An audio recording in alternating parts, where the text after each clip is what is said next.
जब वक्त के ऊपर हम बात कर रहे हैं, वक्त की रुखसती का वक्त आ गया है और नई वक्त की नई सुबह होने का वक्त आ गया है। अगर हमें इस पे बात करनी है तो मुझे चार दृष्टि से बात करनी पड़ेगी। एक, इस बिल के तकनीकी प्रावधान जिस पे बहुत सारे लोग बहुत कुछ बोल चुके हैं। दूसरा है वक्फ की अवधारणा। तीसरी है वक्फ की राजनीति। और चौथा है वक्फ की राजनीति के नाम पर होने वाली वह सांप्रदायिक बनाम सेकुलर की राजनीति। सबसे पहले हमारे नेता सदन माननीय नड्डा जी ने बताया कि किस विस्तार के साथ इस वक्फ कमेटी ने काम किया, किस शिद्दत के साथ हमारी सरकार ने काम किया।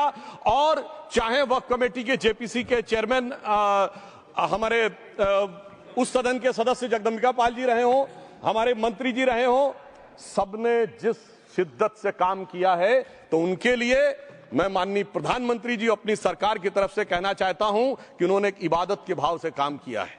तो मैं कहना चाहता हूं, इबादतों की तरह मैं ये काम करता हूं, अपने फर्ज को झुककर सलाम करता हूं, फिर भी आप खिलाफत कर रहे हैं तो तेरी मुखालफत से निखरती है शख्सियत मेरी। मैं सियासी दुश्मनों का भी बहुत एहतराम करता हूं। तो इस एहतराम के साथ मैं अब आगे का बयान शुरू करता हूं और मैं ये बताना चाहता हूं कि एक बड़ी सिंपल सी बात है जो अभी माननीय नड्डा जी ने भी कहा। दुनिया के तमाम मुस्लिम देश बता दिए, इस्लाम की धर्म स्थली सऊदी अरब, सबसे बड़ा मुस्लिम देश इंडोनेशिया, जहां खलीफत रही वहां टर्की, और जहां आईएसआईएस का इलाका वहां इराक और सीरिया, वहां कहीं भी कुछ भी नहीं है ऐसा, फिर भी हमारे यहां क्यों है कैसा। तो मैं कहना चाहूंगा सभापति महोदय, एक हिंदी में कहावत होती है, नया मुल्ला प्याज ज्यादा खाता है, परंतु यहां तो जो गैर मुल्ला प्याज बहुत खा रहा था और इतना खा रहा था कि आंसू निकल रहे थे गरीब मुसलमान के भी और देश के भी।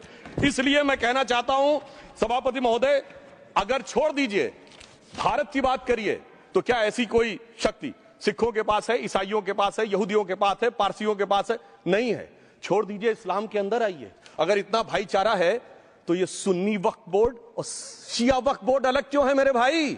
जमीन पे एक दूसरे पे एतबार नहीं है, सिर्फ सियासत के लिए साथ में आने की बात है। ये भी जरा सोचने की बात है। और जो अकलियतों में भी अकलियत है, आगा खानी है, बाकी है, जो बोहरा है, उनकी तो कोई गिनती नहीं है। हमारी सरकार ने पहली बार मुस्लिम समाज के अंदर भी ईमानदारी से सबको समान प्रतिनिधित्व देते हुए एक नई सुबह के नए वक्फ का आगाज किया है। इसके लिए मैं सरकार को बधाई देना चाहता हूं। और सिर्फ ऐसा ही नहीं है, मुस्लिम समाज के अनेक लोग इस प्रकार के नियमों से बहुत प्रभावित हुए और बहुत प्रताड़ित हुए, जिसके अनेक उदाहरण बहुत लोगों ने बताए होंगे। मोहम्मडन एजुकेशन सोसाइटी कोल्हापुर का केस है, ईदगाह मैदान हुबली का केस है, जिसको सुप्रीम कोर्ट ने साफ साफ उसको हुबली धारवाड़ म्युनिसिपल कॉर्पोरेशन को वापस कर दिया।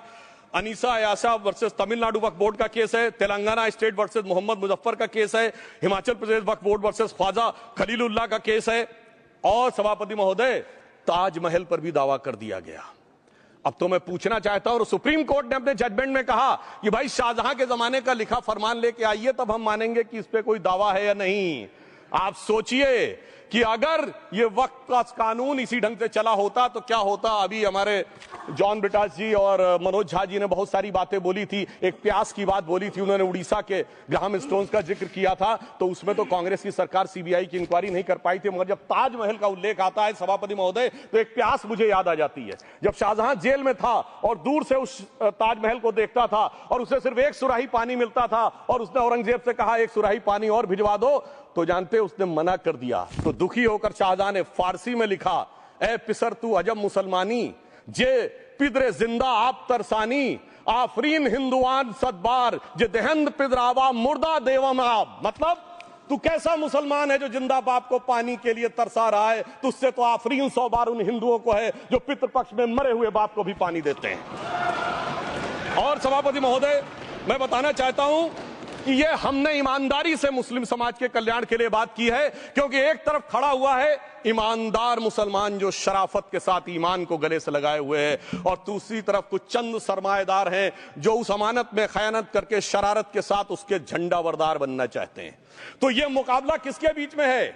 ये शराफत अली और शरारत खान के बीच में मुकाबला है। हमारी सरकार शराफत अली के साथ खड़ी है, हमारी गरीब मुस्लिम के साथ खड़ी है। ये गरीबों गुर्बत वाले गुर्बत अली और सरमाएदार वाले गाजी खान के बीच का इलाका है। मगर मैं कहना चाहता हूं महोदय, एक बात मैं बहुत स्पष्ट रूप से कहना चाहूंगा, इन जरूरतमंद मुसलमानों की लड़ाई के लिए मैं कह सकता हूं कि ये गरीब मुसलमानों के दिल की कसक और कट्टरपंथी वोट के ठेकेदारों के मन की ठसक के बीच में हमारी सरकार ने उस कसक का साथ दिया है, जिसके लिए मैं मानता हूं गरीब और पसमानदा मुसलमान निश्चित रूप से उनका आभारी होगा।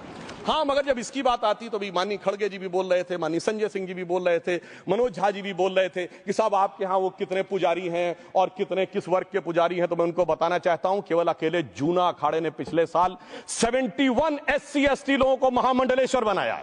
अरे आपको हमारे सदन में बैठे हुए बाल योगी उमेश नाथ जी नहीं दिखते? वैसे तो कहा जाता है जात ना पूछो साधु की, मगर मैं बताना चाहता हूं विश्व हिंदू परिषद के 50,000 से अधिक पुजारी ट्राइबल्स में जो शेड्यूल कास्ट है जो काम कर रहे हैं। मगर मैं हद अदब से पूछना चाहता हूं, बताइए मुल्ला, मौलवी, मुफ्ती, मुकर्रम, बारी, हाफिज में से कितने पसमंदा हैं?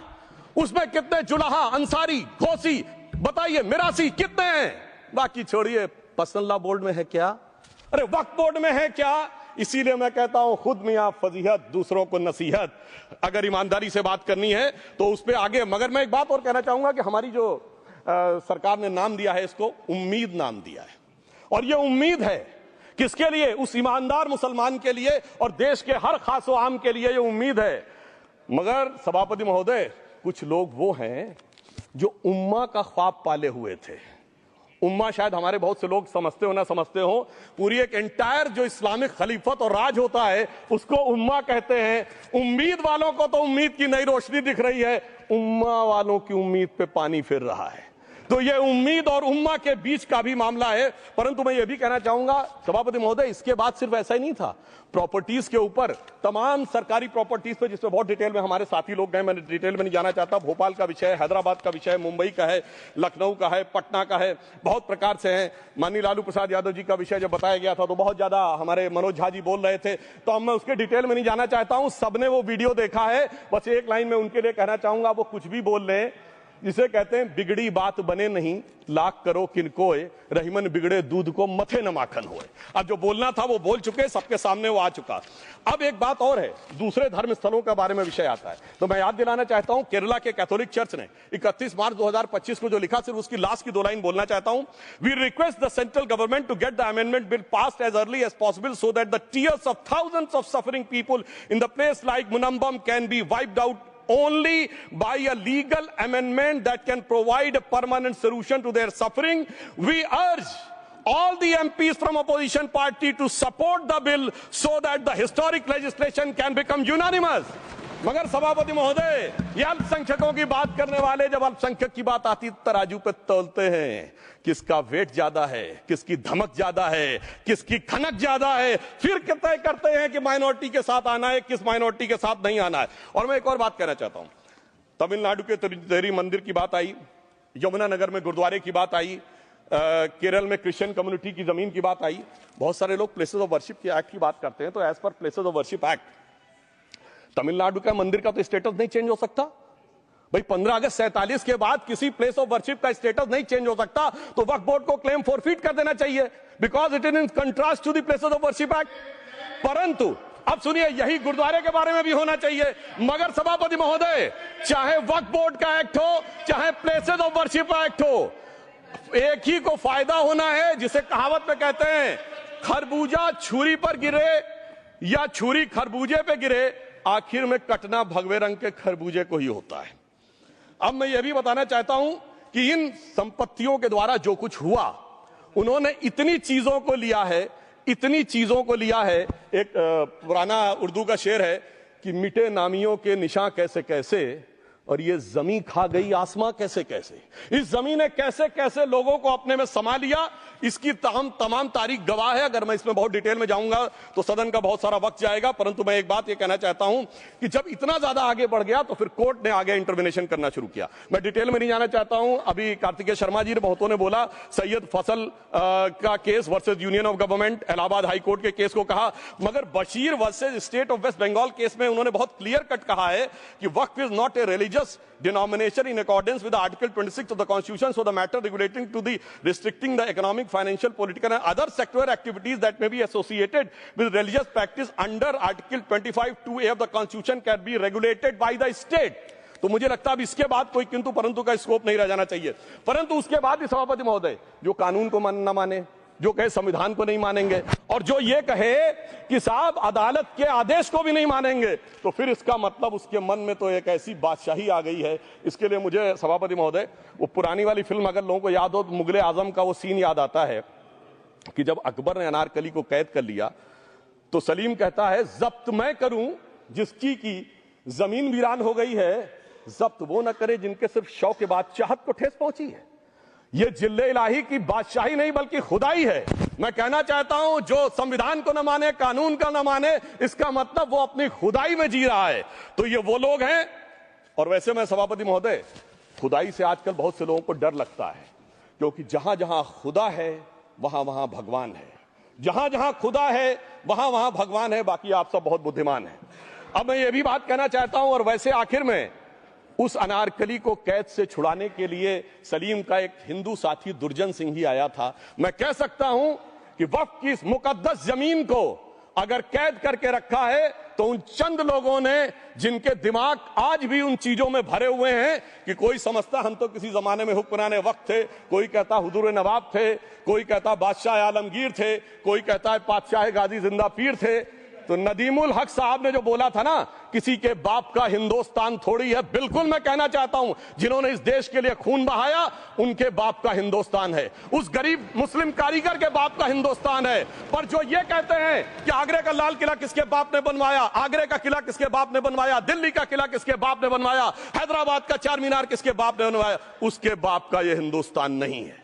और उसके बाद भी जो आप करना चाहते हैं, अगर इस रास्ते में आप कांटे बिछाना चाहते हैं, तो उनके लिए एक लाइन कहना चाहता हूं सभापति महोदय, तेरी तमन्ना है पर हम खार न बोने देंगे, खार कांटों को कहते हैं, तेरी तमन्ना है पर हम खार न बोने देंगे, तुझे हम राह की दीवार न होने देंगे, तू सबको रौंद कर आगे जो निकलना चाहे हम तेरी इतनी भी रफ्तार न होने देंगे।